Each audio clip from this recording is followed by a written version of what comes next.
Hi, everybody. This is SAP data to Power BI in 1 minute. I've opened up the sales order. I am changing these two fields.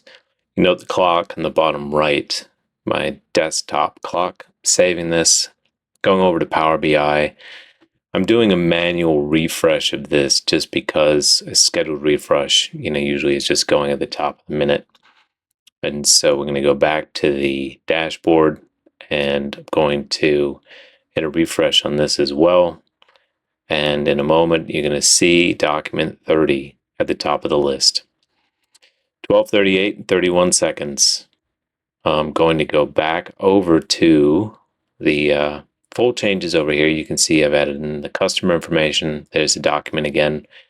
And this also includes the fields that were changed, the old entry and the new entry.